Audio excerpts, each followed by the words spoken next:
ఒక half an hour ముందే ఇప్పుడు మెయిన్ డ్రైవర్ ఎవరున్నారు ఆ లక్ష్మయ్య ఆయన మా అదుపులకు వచ్చారు. ఆయన చెప్పిన ప్రకారం ఆ టైంలో దాదాపు 3 o'clock వర్షం పడతా ఉంది. వర్షం పడే టైంలో సడన్లీ ఈ హర్డ్ సౌండ్. సో ఏమని చూసుకోకుండా కొంచెం మళ్ళీ ఒక 20 అడుగులు వెనక్కి తీసుకున్నారు బస్సు. కింద దిగి చూస్తే దాంట్లో ఒక బండి ఉంది. సో మనకున్న ఇప్పుడు యాజ్ ఆఫ్ ఇన్వెస్టిగేషన్ లో 2 వీలర్ ఎవరు నడుపుతున్నారు బస్సు రాకముందే అక్కడ 2 వీలర్ పడి ఉంది. అదే ఇంకొక యాక్సిడెంట్ అయి ఉండొచ్చు లేదా సెల్ఫ్ ఫాల్ కూడా అయి ఉండొచ్చు.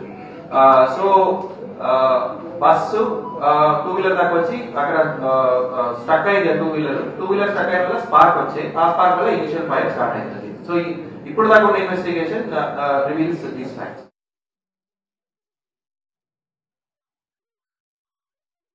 అరౌండ్ హైదరాబాద్ నుంచి బెంగళూరు ప్రయాణమవుతున్న బస్సు ఎర్లీ మార్నింగ్ మనకి 3 to 3:15 మధ్యలో ఇక్కడ ఒక యాక్సిడెంట్కి గురవడం చాలా బాధాకరమైన విషయం. ఓవరాల్గా చనిపోయిన వాళ్ళలో కూడా మనం చూసుకుంటే 17 మంది పెద్దవాళ్ళు చనిపోయారు, 2 చిన్నపిల్లలు చనిపోయారు. అందులో 6 మనకి ఆంధ్రప్రదేశ్ నుంచి ఉన్నవాళ్ళు. అందులో ఒకరు బాపట్ల దాత్రి ఏజ్ 27 years. నెల్లూరులో ఒక ఫ్యామిలీ రమేష్ అనూస పేరెంట్స్ వాళ్ళ చిల్డ్రన్ శశాంక్ అండ్ మమత.